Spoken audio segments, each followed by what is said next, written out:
The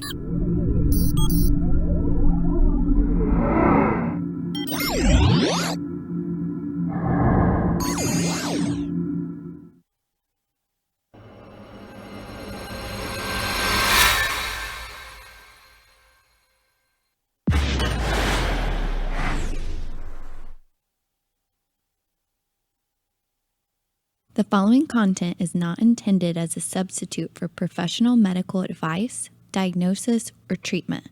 Always seek the advice of your physician or other qualified health provider with any questions you may have regarding a medical condition.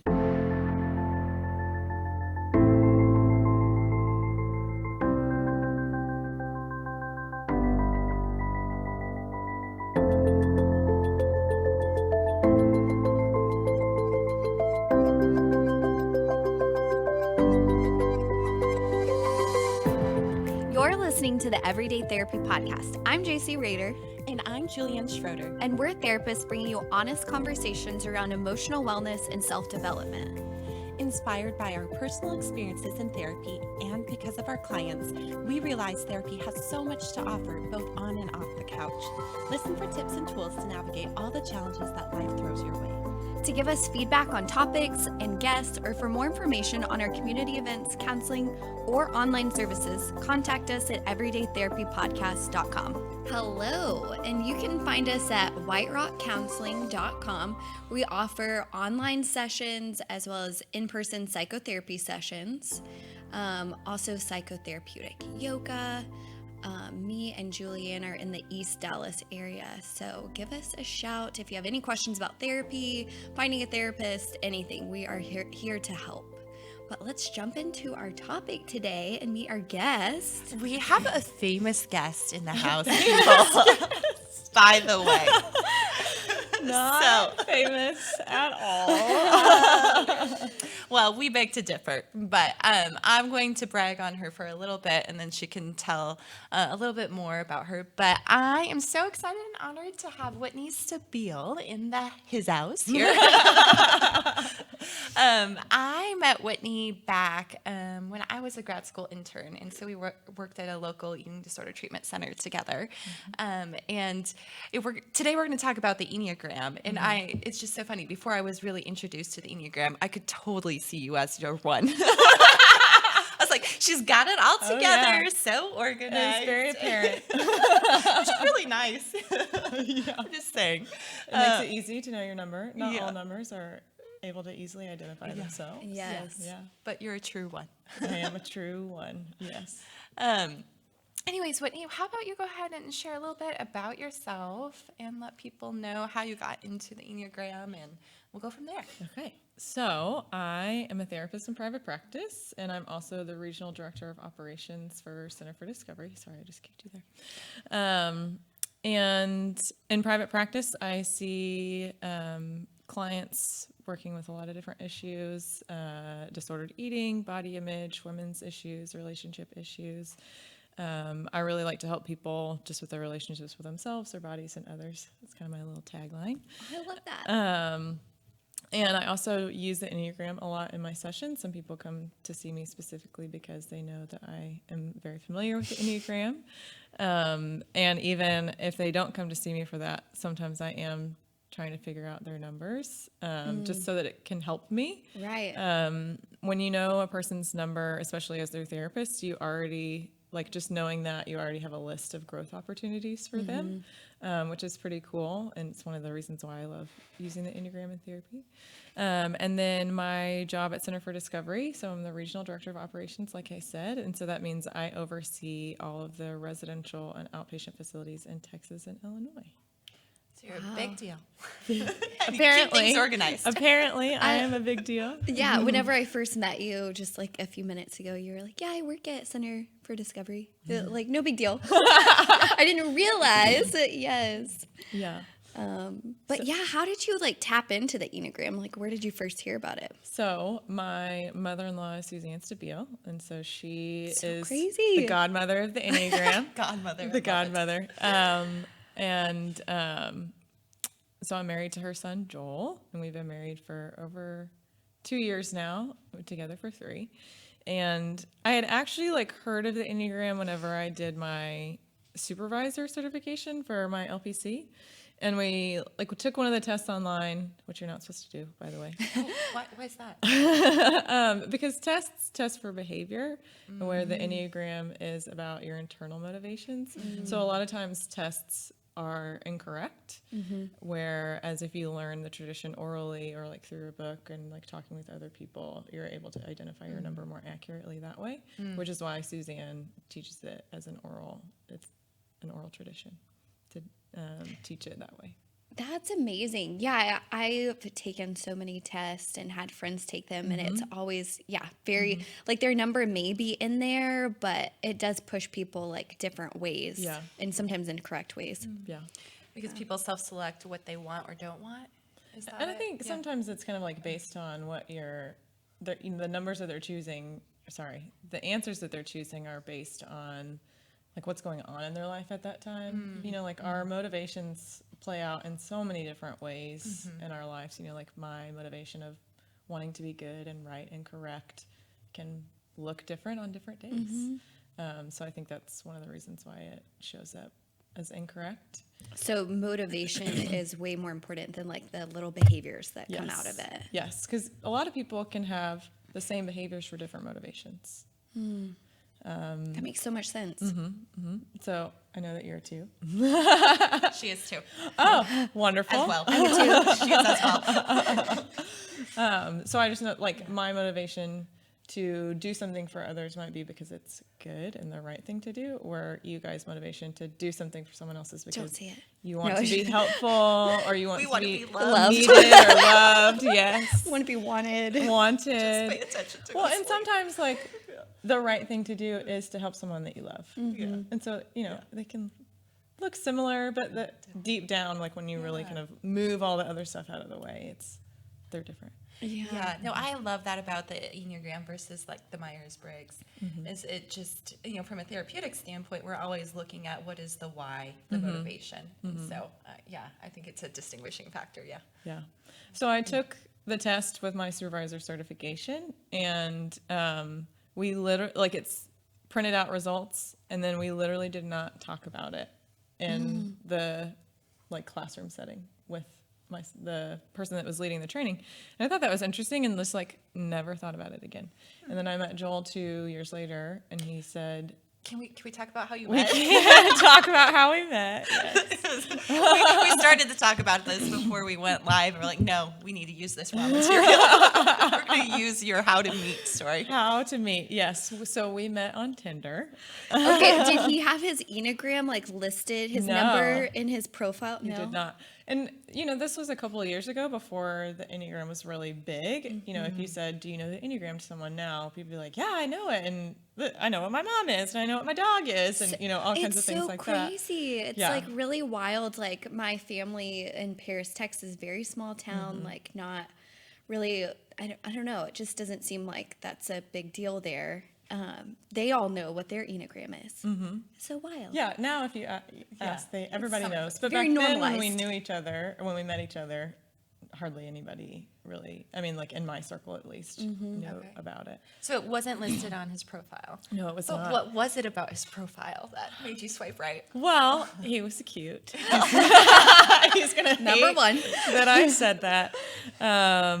And I'm a mom, and he was a dad, and so you know, I common really ground. common ground, and he had a lot of good things to say on his profile, and I swiped right or left or whatever way it was, and so did he, and then we were matched, and I just kind of like sat there and nothing happened, and so then I reached out to him and messaged him, that's and so then fun. we started messaging back and forth and eventually met and been together ever since. The rest is history. The rest is history. And so we actually got married on our 1-year anniversary. Oh, July of wow. meeting. That's Yeah. amazing. That's so cool. So when was the Enneagram like a big deal in like y'all's relationship, like meeting Suzanne? So he brought it up, I think like on it's technically our second date, but we call it like our quick. real first date. You know, because the first date, you just like kind of like meeting each other. It's in an and- interview process. yeah, a little bit. And you're nervous, or I am. Yes. And so he brought it up during the second part. And I think it was like when we were maybe like driving around and fixing to go get dessert or something, you know, after dinner. And we were talking about it. And I was like, oh, that's interesting. Because they had just released The Road Back to You, her book. And we've read it. We love it. Yep. And we just kind of talked about it a little bit. And so then after that, we just kind of like kept talking about it. And then one day she has the her Know Your Number workship. Used to be on CDs, and it still is, but you can get it as an MP3 Different download format now. Yeah, different download. And one day he brought, this was after we had been dating for probably a month at least, and he brought me 2 CDs. And like, how do I play this? well, I had a CD player in my car, and okay, that was it. thankfully. And on one CD had a post-it note that said me, and on the other CD had a post-it note that said you. That is super cute. So he brought the CD of him for me to listen to, his number, so he's a 7.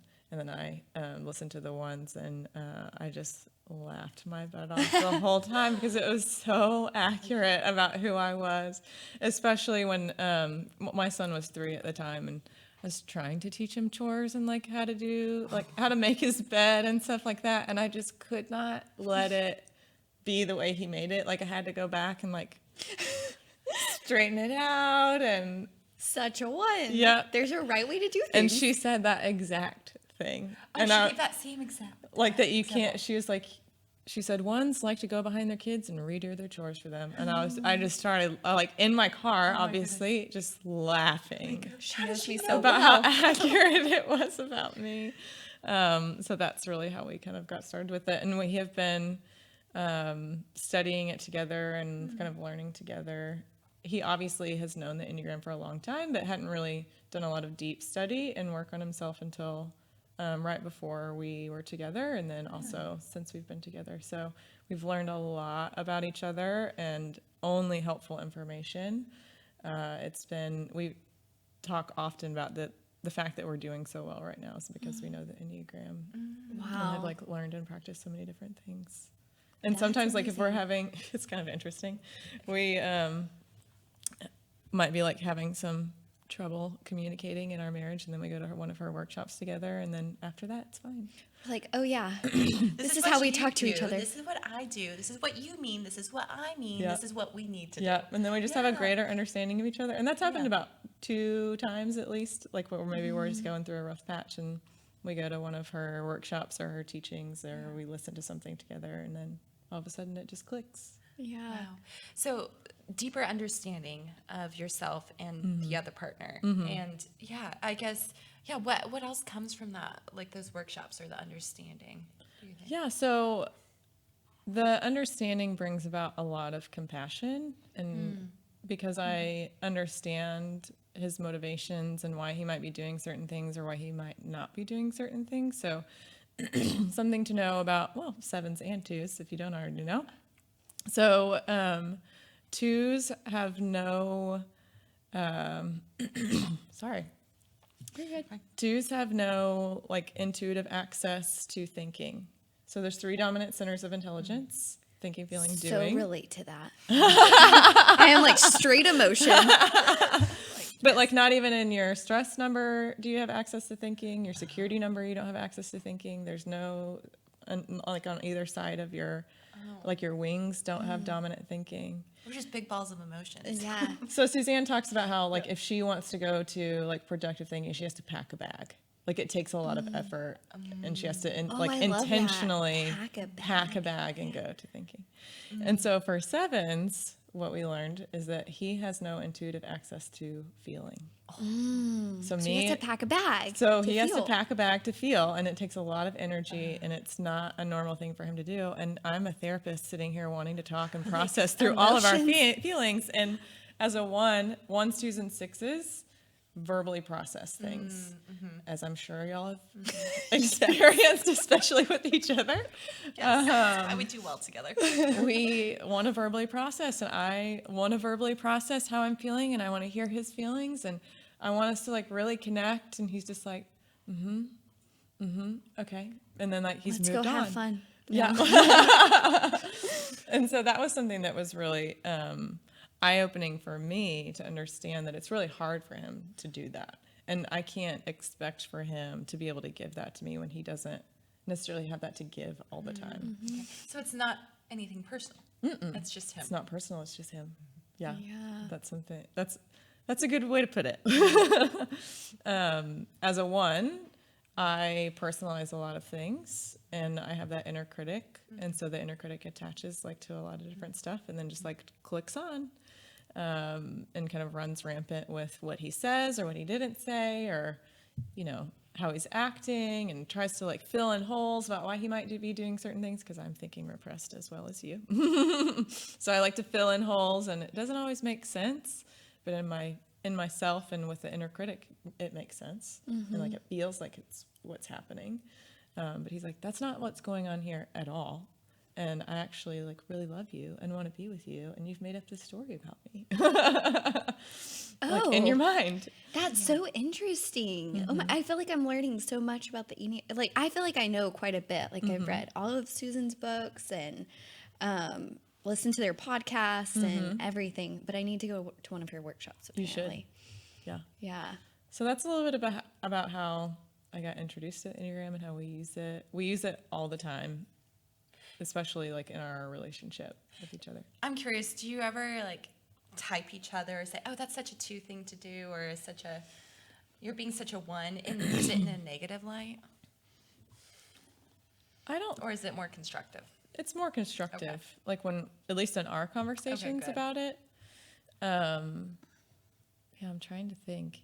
There are times like when we can see, especially if we've moved into like our stress or security number, because we share a line on, so like I as a 1 go to 7 in security, and him as a 7 goes to 1 in stress. And so the numbers that you go to in stress and security, the ones that you share a line with, are, I think, and you know, I've heard Suzanne talk about it as well, like some of the most healing and transformational relationships, and sometimes also the most difficult, because you are like pretty opposite, and also so much alike. So he for sure knows when I'm in 7 space and feeling all good and carefree and like don't care about all my rules and things, you know, I can be spontaneous, and I for sure know when he's in 1 space, or he's just like frenetically going around the house cleaning everything, and I just look at him, I'm like, you're in 1 space right now. Is that kind of what you do? Is like just bring awareness to it? Or is there anything else that's helpful to say like, hey? I think just like the way that we've learned to communicate about it, sometimes we'll be like, I am getting the feeling like you're in some 1 space right now, and like, do you need me to do anything? Or sometimes it's more of a, I have to have a boundary here. Like, he's in 1 space doesn't mean I need to join him. Yeah, let him. And like in his stress, and like he can do what he needs to do, and I'll do what I need to do as well. Yeah. And we'll just kind of go about our day. That's so helpful. So helpful. Yeah, I love that. It's like this awareness and can I help, or do I need to step back, versus necessarily, I guess, drawing conclusions that it's bad or that you need to fix, right? Just knowing your role. Yeah. Which is so important in a relationship.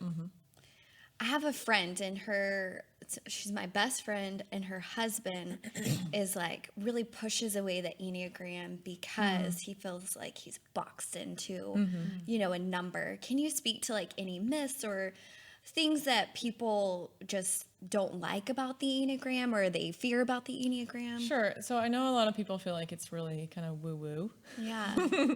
And, you know, there is not a lot of,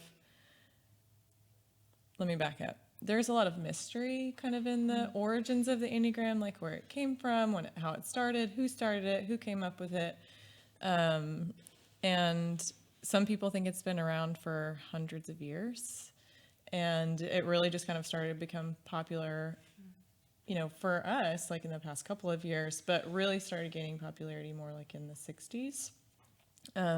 And it has been used in a lot of different areas, so a lot of spirituality and a lot of psychology, relationships, obviously. So a lot of different avenues that people have used the Enneagram and kind of explored it and taught it. So I think that it makes people a little wary of it, and the fact that it's like shaped like a possible, like a pentagram. Or some people I think are just a little wary about it, of that. And Can we restructure the shape of it? I don't think you can. Yeah, 'cause it's There's a perfect with reason the- why it's, right. that way. Yeah, very. And I think a lot of people just are wary of self-help stuff in general. Or if things kind of get a little bit of a cult following, there are certain types of people that kind of reject that. So I think it's a little bit of several different things. Yeah. Yeah. Is it Mark that you're talking about? No. Oh, Yeah. I don't know what Mark feels about it. It's Bobby. So Lucy's husband. what's his number? She thinks he's a 5. So okay. observer, researcher. Yeah.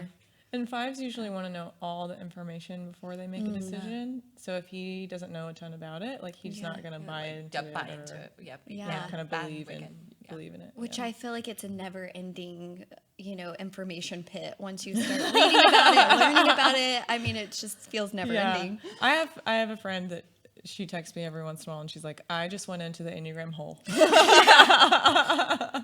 and you really can. Yeah, it's real. You really can get in there. For sure.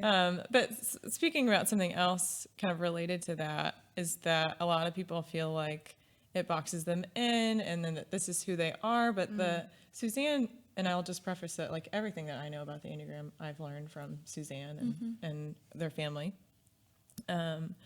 So she says that the Enneagram shows you who you're not. So the Enneagram and your personality, like, type is really a coping mechanism that you learned way back when you were a kid of how to survive in the world. And there's lots of different reasons why this might have been your type. Who knows what happened or didn't happen, but that's just what worked for you. And so you just kind of kept going along that path and kept believing those beliefs about who you were. And those are, like, good at protecting you and serving you, usually kind of until you're in your older age, like in your 20s or 30s, and then it's not helping you anymore. Like, it's not serving you. So just for instance, like me being so organized and consistent and reliable and having everything scheduled out and having to know things in advance, like, that doesn't totally work when you have 4 children like I do. Yeah. You're on kid time. And so, that being as organized takes a lot of time, and it takes a lot of energy. And I've had to learn, like, that doesn't work anymore, and I have to be able to put that aside. Yeah.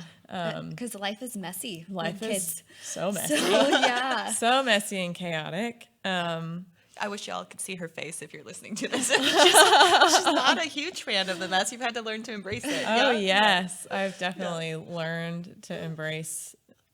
Another thing about ones is that we really like consistency, and we like to know what to expect and, like, the expectations of the day. And we have a blended family of 4 kids, and they are all on different custody schedules. And sometimes I come home and don't know that what number of children we're going to have that day. Like, That sometimes is I so come home fun. and expect It's a that we're going to have surprise. 2, and all of a sudden we have 4, and I have to just be okay and run with it. Yeah. But in a way, I've learned to change my expectations that any number of children could be here. And so I work kind of from that instead of Good. the Okay. old way. You're not going to kick. No. You're not on the schedule for me watching you today. See you later. Can you, Whitney, can you go back to, like, the Enneagram shows you what you're not? Yeah. Okay. So, like, for a 2, how does that So the belief is that you came into the world as essence. You're just Okay. this pure, and I think probably in the psychology realm, we would say this is your authentic self. This is who you were truly are and truly meant to be. And then you kind of went about life and started, like, adding on layers to protect yourself and protect yourself and protect yourself. And the Enneagram shows you what all those layers are so that you can take them off. Okay. So Beautiful.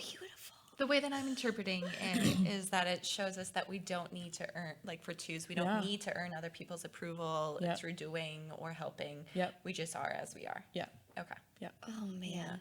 That's good stuff. Good stuff. What is So it? that's why I say, Yeah, like, when somebody comes in for therapy, like, I already know, like, what a lot of their layers are.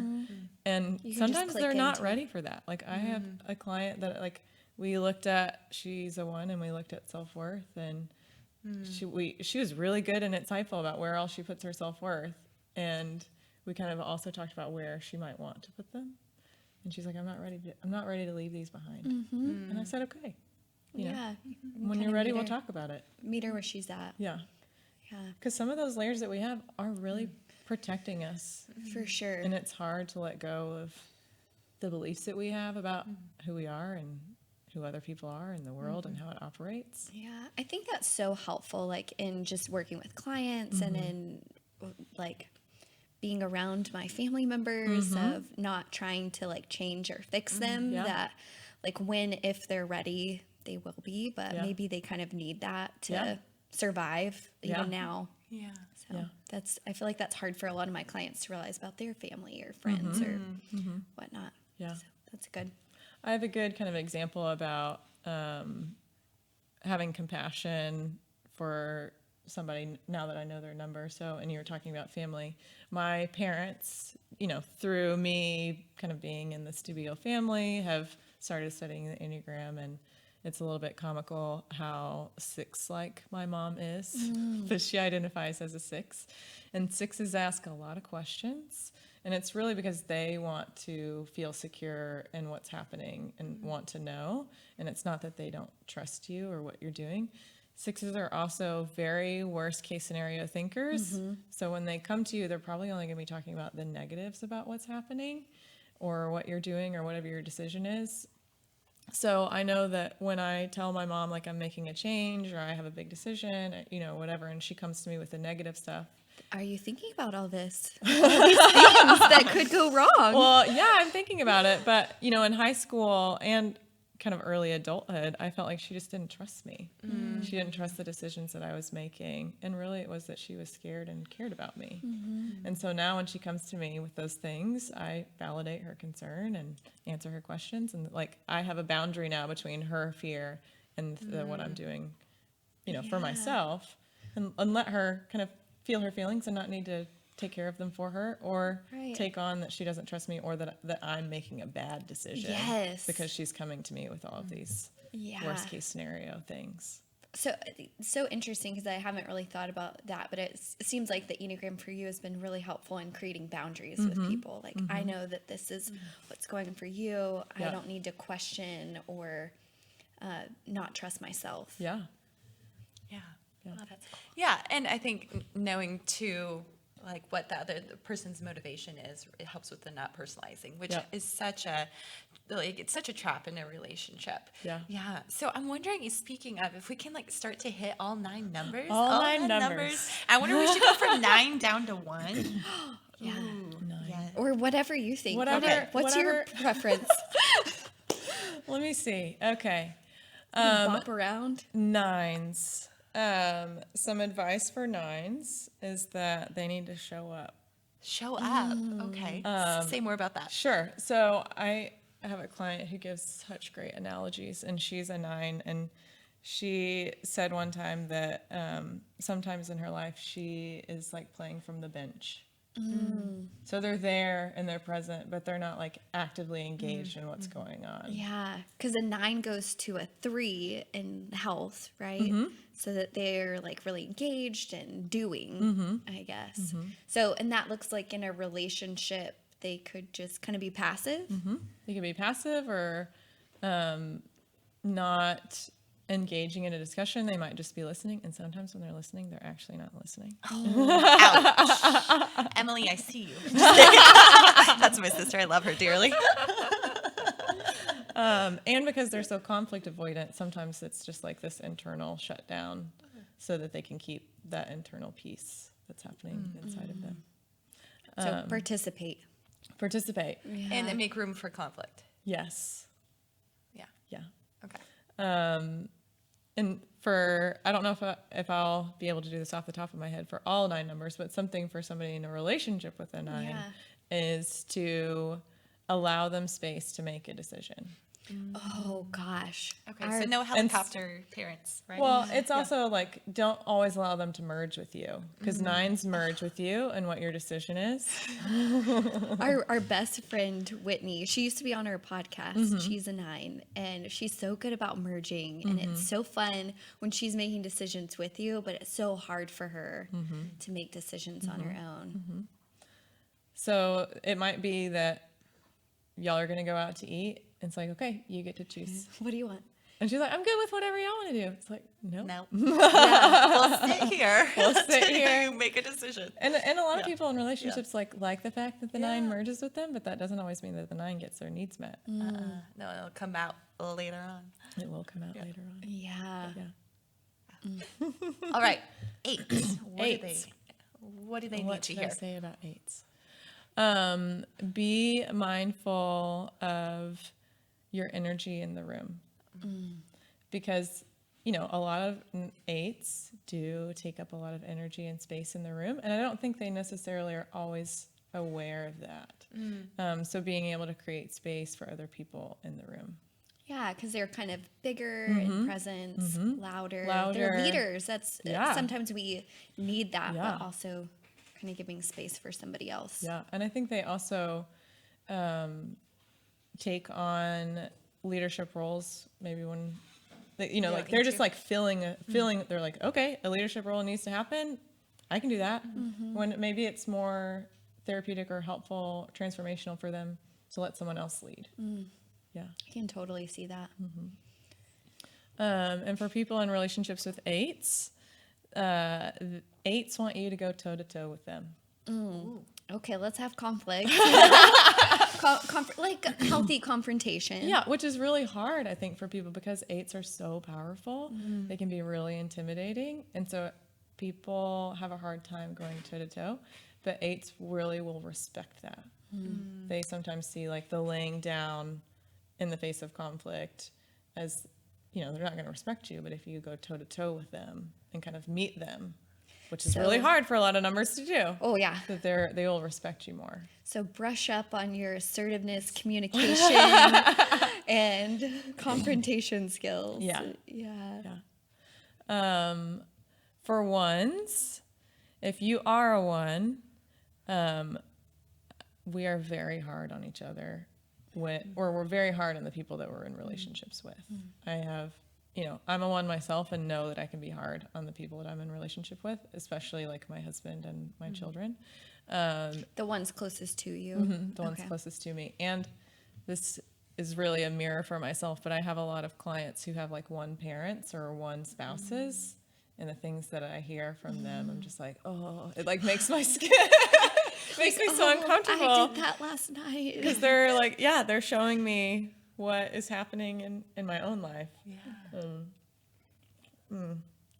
And so you can't change or fix everything. Sometimes you just need to let it be and let it lie, and you don't need to be in control of everything.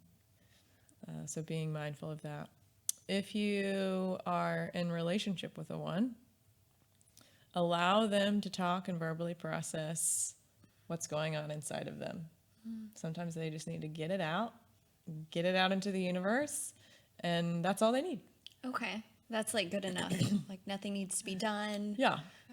But just talk about it. Does Joel, have you ever had some learning experiences where he tried to fix and you were like angry about that? Yeah, I think so. And I think there were parts where he was maybe expecting that I was wanting him to emotionally engage, where I just needed to like just say it so that you hear it, and then we'll be good. Like, we don't need to engage in a conflict right now. I just need to like get this out and tell you what's going on. Yeah. And I'm sure he has his own perspective about that. I know. I wish we had Joel here. That would have been fun podcast. Every once in a while, I don't know if it happened on the first podcast that I was on, but the second one, there is like a little moment where there's like something happening in between us, and Suzanne like says different things, and then we move on. Oh, that's so fun. I have to go back and Yeah, listen somebody to the other day was like, I want to hear more of that. Like, I want to know. Real life. Yeah, I want to know that. Yes. One thing I do for my clients that kind of identify as ones, like as a practical tip, is to practice making mistakes. Yep. And Not living by their rules. Yeah. And one of my friends she's a one, Reagan Paulson, she's a therapist. She specializes in OCD and Oh, okay. yeah.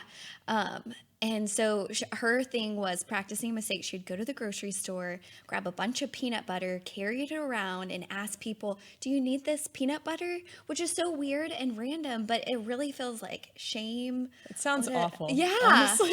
Yeah, you're like being weird. You're being different. It's not what you're supposed to be doing. Yes, in a it's grocery against store. the norm. Selling So peanut butter. I think that's a perfect example of like something random that you can do. Maybe it doesn't have to be that, but Yeah. Yeah. Yeah, totally.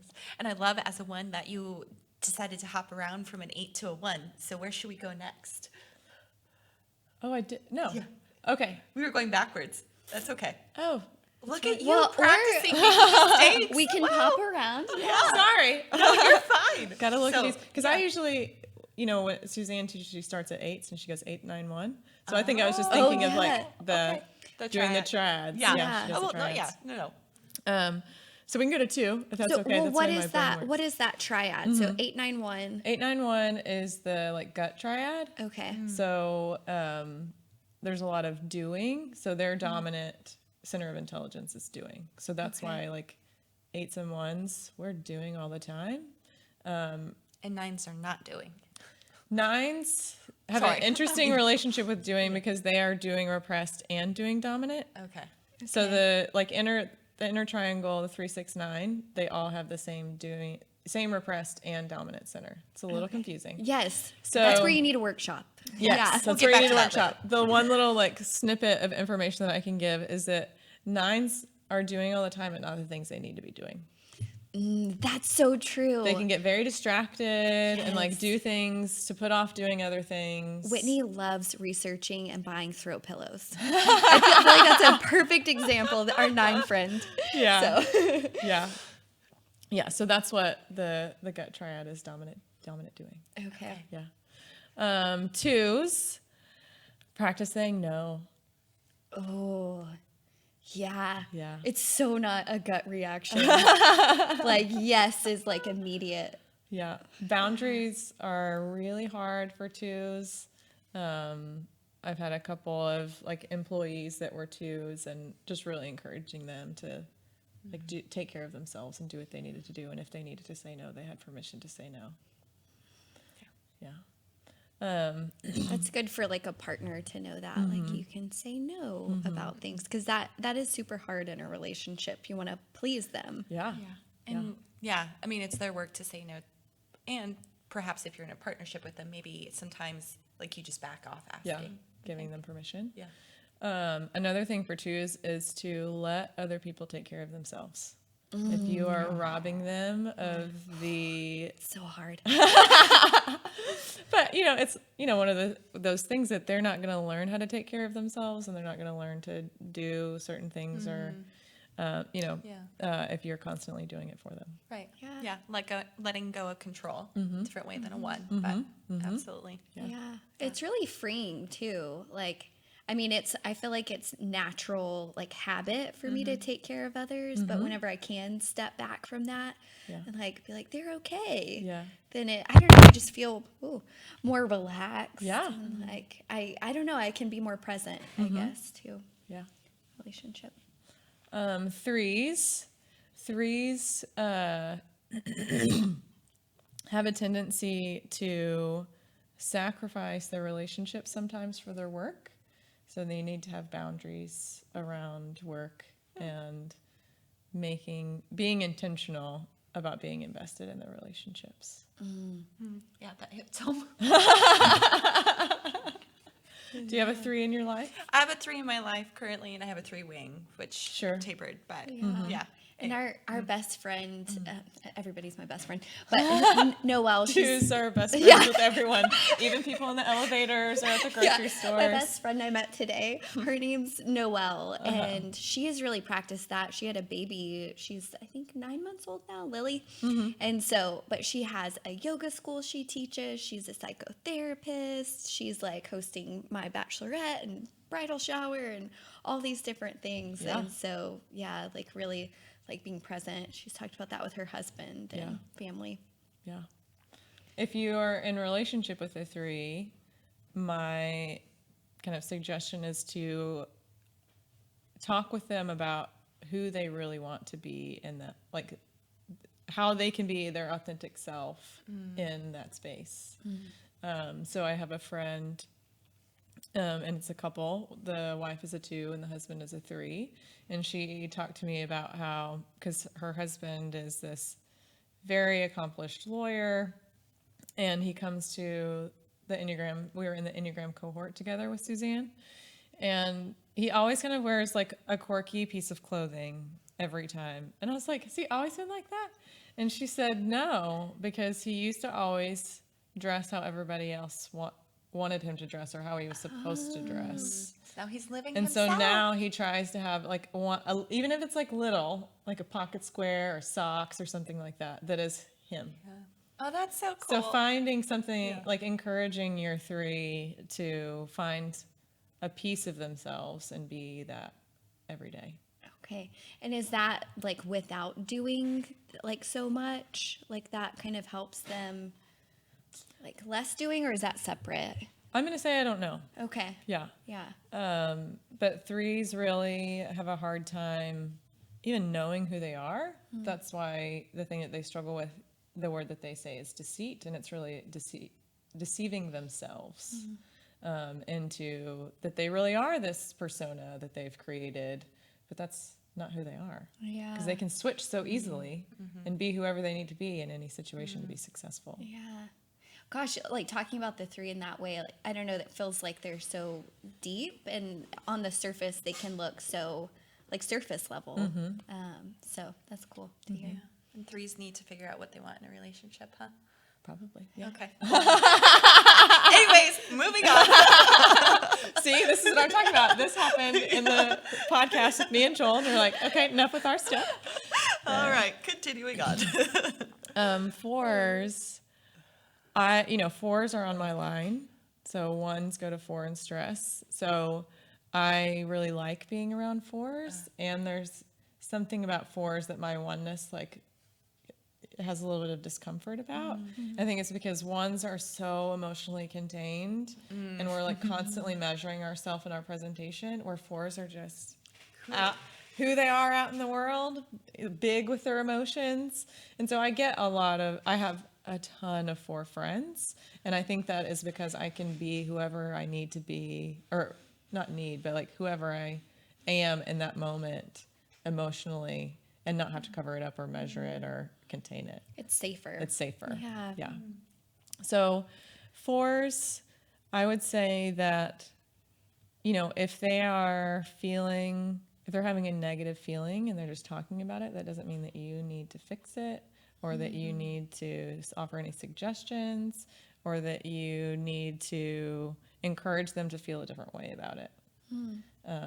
Lots and lots of validation. Yes, lots of validation, and really allowing them to experience their feelings, because they do see it as very invalidating if you try to change. What can 4s do in relationship with others to like, I don't know, help their relationship? Yeah, so 4s have a lot of fears. My fiance is a 4, so Okay. I'm not asking for myself or anything. Matt, take notes. 4s have a lot of fear of abandonment and of being left, or that they're not good enough, or that one day you're going to leave because there's something inherently lacking in them. So that is a little bit of a similarity and a difference. Like 1s feel like they are bad or that they're wrong. 4s feel like there's something missing within them. So it's a little bit nuanced. Yeah. Like that's something else I would say about the Enneagram, is that, people see that or people think that it's so like these categories, but the differences sometimes are so nuanced that it's really hard to see that they can be different. Yeah. As they look really similar. So 4s have a lot of fear of abandonment, and they do this kind of push-pull dance in their relationships a lot of times, because they really love you so much, and then they're going to go, they're going to pull you towards them, and then they get scared, and so then they're going to push you out. They get scared that one day you're going to leave, and I love you so much, so I'm going to push you away a little bit or create some distance because this feels safer. So really trying to moderate that push-pull, and even if you're in a relationship with a 4, kind of noticing some of the retreating maybe that they're doing, Yeah. and maybe just ask them and talk it over and see if they're even aware that that might be happening. Okay. Help them feel safe, and can see that being helpful. Yeah. Yeah. What about 5s? 5s. I will say this about 5s, and I really relate to this because my husband, being a 7, he's very introverted, and he does spend a lot of time, it seems like, in 5. And we joke all the time about, are you really a 7? Because you seem like a 5.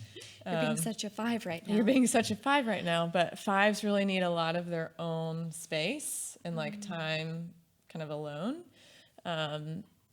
But one of the things that Suzanne says is like, you can do that, and you need to also communicate a time where you're going to come back. Like have a time limit clear. for your seclusion and coming back.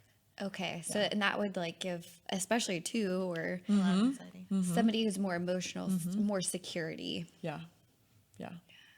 So that would be a suggestion. And if you are in a relationship with a 5, allowing them, some space to go deep into topics, because they really get a lot of enjoyment out of that, and they really get a lot of security out of that.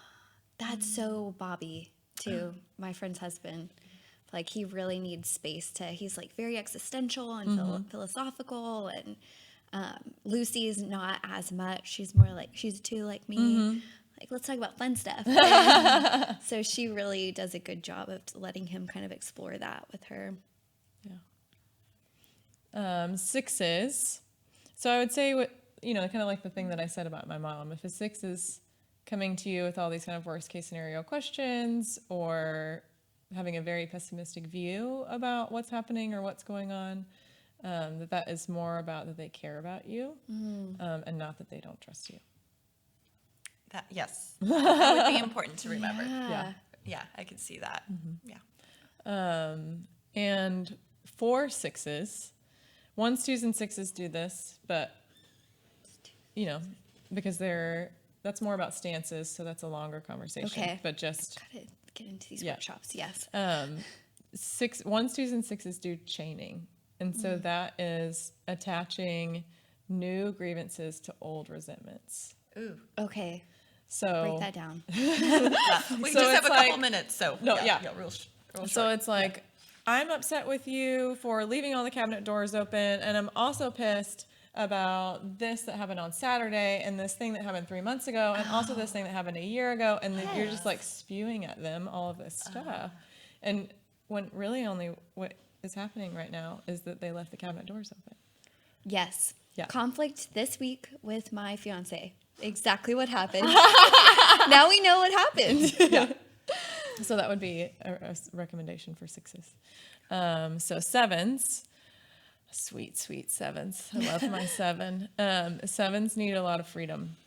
They need to be able to go and do things when they want to do it. Me as a 1, I want to know what we're doing. I want us to have a schedule. I want us to we're going to do this at this time and this at that time, blah, blah, blah. And he's like, I'm not doing any of that. Feeling like controlled is probably he does not want to feel controlled. And so we've kind of learned somewhat to kind of live as 2 ships a little bit.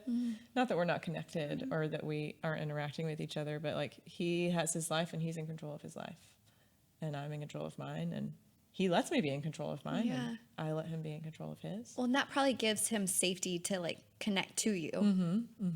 I think that's probably what he would say. Yeah. That freedom helps him to feel safe and connected in a relationship. Yeah. Awesome. Oh my gosh. I could talk. Yeah. There's so much to this. So we'll plan a part 2. Absolutely. Maybe we'll bring in partners and then we can see real life situations play out. Marriage counseling on a podcast. Yes. I can see it. That'd be a lot of downloads, I'm sure. Yes. Awesome. All right, Whitney, real quick, where can we find you and all that you have to offer? And all that I have to offer. So my practice is in Richardson. It's called Brave Haven Counseling. So you can find me at www.bravehavencounseling.com. And I'm also on Instagram with a lot of free content. And it's at Whitney LPC. So licensed professional counselor, LPC. Cool. Yeah. Oh my Okay, gosh. thank you so much for coming on. This was so Yes. I feel like I Thank learned so you. much. I know. Like, She's I love saying selling something my about partner. Enneagram. It's so Yes. fun. Yeah, So- lots of learning to be done. So thank you again. Thanks for inviting me.